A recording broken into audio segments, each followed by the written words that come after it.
Senhor presidente, senhoras e senhores senadores, oportunidade de estar mais uma vez na tribuna do Senado Federal, telespectadores que nos assistem pela TV Senado, pela Rádio Senado, também pelas mídias sociais.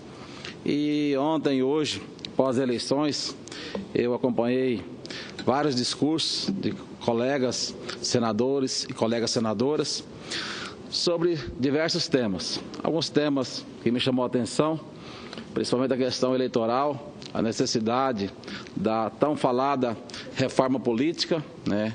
E nós estamos num processo, acredito, de aprimoramento da nossa legislação eleitoral e que talvez esse modelo desenvolvido nessa eleição não seja o modelo ideal, mas é um modelo que já evoluiu bastante. Nós tivemos uma campanha bastante curta, uma campanha com horário eleitoral já um pouco reduzido.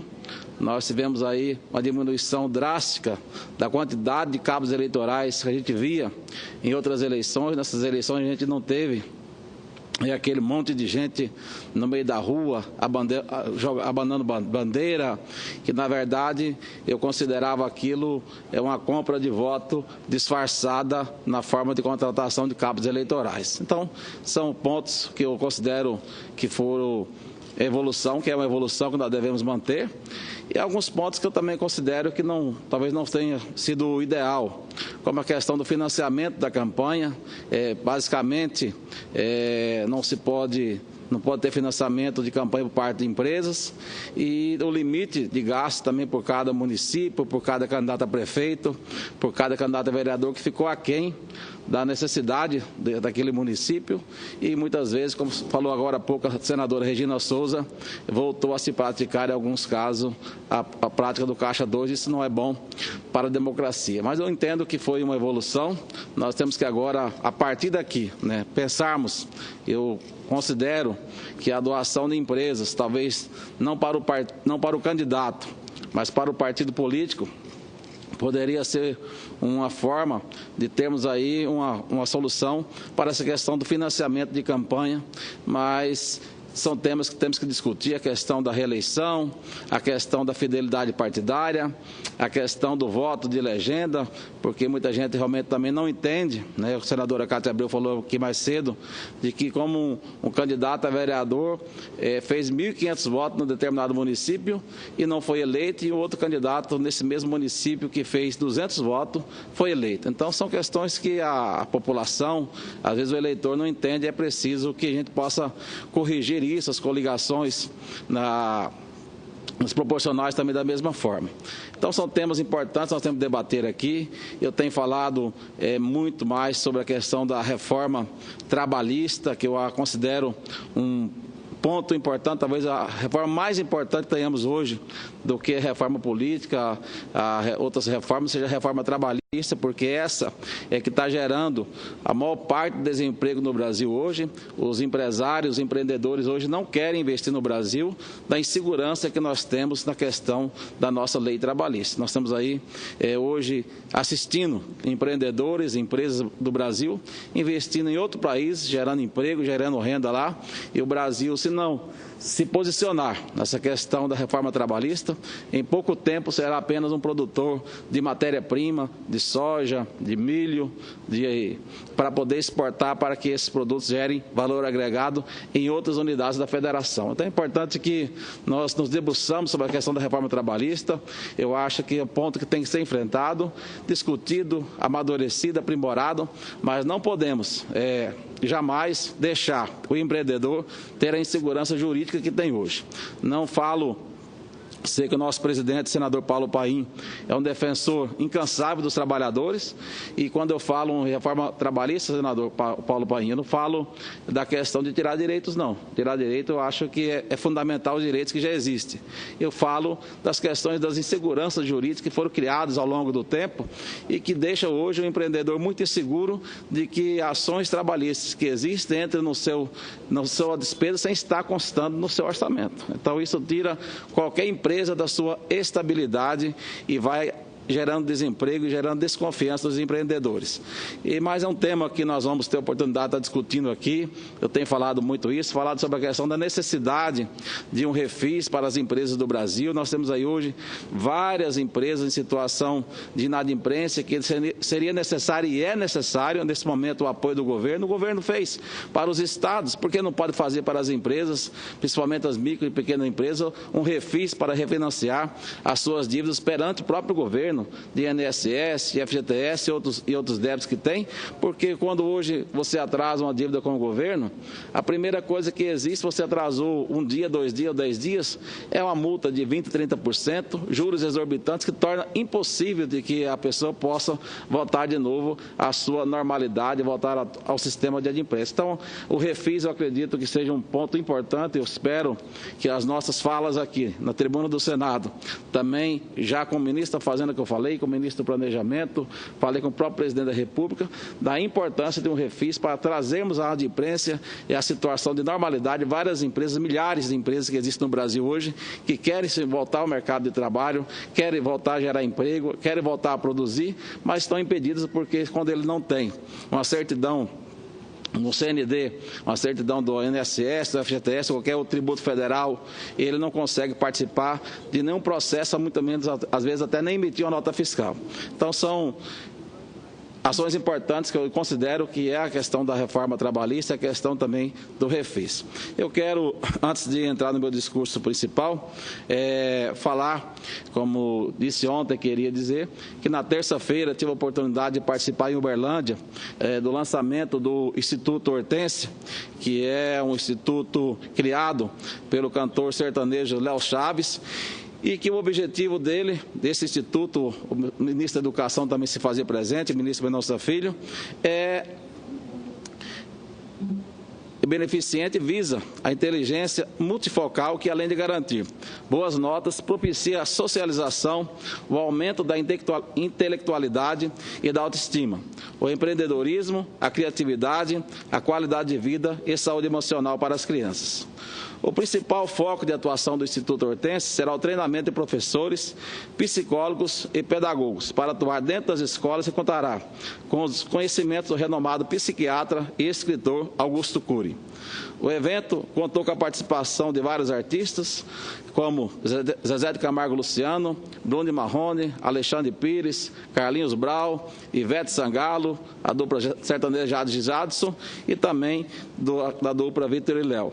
E todos unidos, fazendo sua parte e colaborar para a educação de qualidade para todos. Eu acredito, senhor presidente, que apenas se nos unirmos, governo, sociedade civil organizada e setores produtivos, poderemos construir um futuro melhor para nosso país. Então, quero parabenizar aqui da tribuna o meu amigo Léo Chaves por essa iniciativa, ele que nesse dia de terça-feira completou 40 anos de idade e deu de presente ao povo de Uberlândia, do estado de Minas Gerais, também ao Brasil, a criação desse instituto que com certeza será muito importante para o auxílio e a evolução da educação, inicialmente na região que ele vai abranger e depois para outras escolas do estado de Minas Gerais e também do país.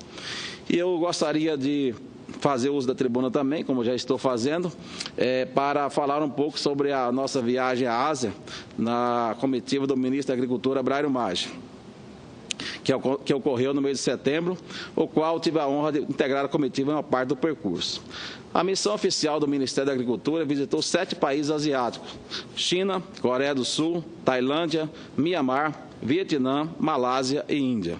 Na viagem de volta ao Brasil, ainda passou pelos Emirados Árabes Unidos para conhecer o modelo de integração às cadeias produtivas de valor da empresa brasileira de proteína animal.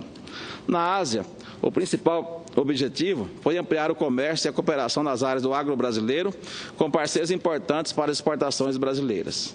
O continente deve atingir 3 bilhões e 200 milhões de pessoas em 2030, na classe média, superando assim todas as outras regiões do mundo. Por esse motivo, é natural que o foco do agronegócio brasileiro seja direcionado para lá. Nesse contexto, as proteínas de origem animal, como carne e lácteos, serão destaques, mesmo porque, em geral, são produtos de maior valor agregado do nosso agronegócio.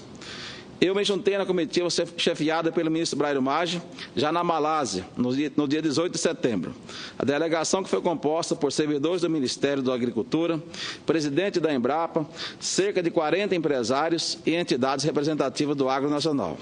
Participou do evento oficiais governamentais e empresariais em todos os países em que esteve, promovendo o potencial do agronegócio brasileiro junto às autoridades e empresários locais, por meio de seminários ou diálogos empresariais, além de negociações oficiais para abertura de mercados e cooperação institucional. Senhoras e senhores, o Brasil possui alimentos de alta qualidade, com sustentabilidade, utilizando os mais modernos tecnologias e respeitando o meio ambiente. Somos um exemplo para o mundo. Dessa forma, é legítimo e mais do que justo que procuremos a abertura de novos mercados para exportação dos produtos brasileiros. O resultado dessa peregrinação na Ásia foram excelentes. Teremos o aumento de parcerias com vistas à facilitação do comércio, cooperação tecnológica e ainda para investimentos no Brasil. Na Coreia do Sul, avançou-se a negociação oficial para a exportação da carne suína brasileira. Na Tailândia, foram feitos contatos comerciais entre empresas brasileiras e tailandesas para estimular o comércio e obtivemos avanços no entendimento para exportação de carne bovina para aquele país. Em Mianmar, país de importância estratégica, por sua localização entre China e Índia, logramos um compromisso para priorizar a importação de produtos de origem animal do Brasil. No Vietnã, foram concluídas as negociações de certificados para exportação de carne de aves e de suínos, além da certificação sanitária para exportação de nossos produtos lácteos.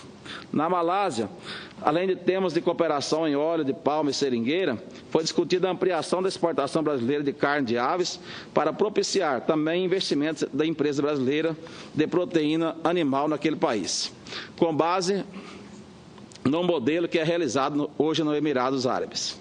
Na Índia, que tem um grande potencial de comércio com o Brasil, apesar das barreiras tarifárias e não tarifárias, ficou acertado que devemos começar a exportar maçã, ovos e pintos de um dia naquele país. Deverá ser criado ainda um grupo de trabalho para equalização da legislação dos dois países, para exportação de carne suína e também para a identificação das prioridades do agronegócio de ambos. Em resumo, pode ser concluído que se iniciou um novo ciclo para as exportações brasileiras do agro nacional nos países visitados. Foram ampliadas oportunidades de comércio e investimentos em vários setores do agronegócio.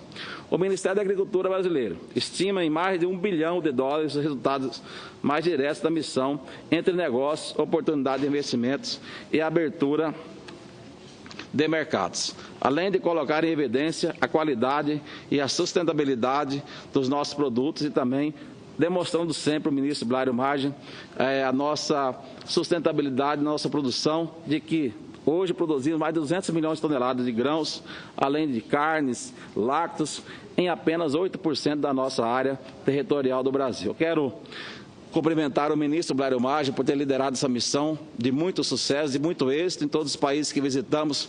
Fomos muito bem recebidos. Cumprimentar todas as embaixadas do Brasil nesses países e também todo o corpo técnico das embaixadas que deu um atendimento especial na organização dos eventos ali promovidos, o encontro com os empresários, os encontros com o governo. Realmente, a gente que não conhece o trabalho das embaixadas do Brasil fica muito encantado quando a gente viaja, o atendimento que eles fazem para qualquer brasileiro que lá procuram, mas principalmente nessa questão da relação comercial do Brasil com outros países. Cumprimentar ainda o presidente da Embrapa, que nos acompanhou na viagem, cumprimentar o subsecretário Rangel, do Ministério da Agricultura, cumprimentar o secretário Odilson, também do Ministério da Agricultura, cumprimentar o chefe de gabinete, Coraci Castilho, também do Ministério da Agricultura, que foram peças fundamentais para, junto com o ministro Braulio Maggi, liderar essa missão na Ásia, que com certeza, abrimos a oportunidade de vários negócios com vários países daquela região, que é uma região que concentra aí hoje uma grande população do mundo e que muitas delas hoje ainda são ávidas por alimentação, e no país como a Índia, que tem 1 bilhão e 300 milhões de habitantes, que hoje está crescendo aí o seu PIB em torno de 5, 6% ao ano, essa população começa a ter a oportunidade de ter acesso à alimentação e que poderemos ser com eles, assim como já estamos sendo com a China, é um grande parceiro comercial do Brasil para a colocação dos nossos produtos nesses países. Era só isso, senhor presidente. Obrigado pela oportunidade e uma boa tarde a todos.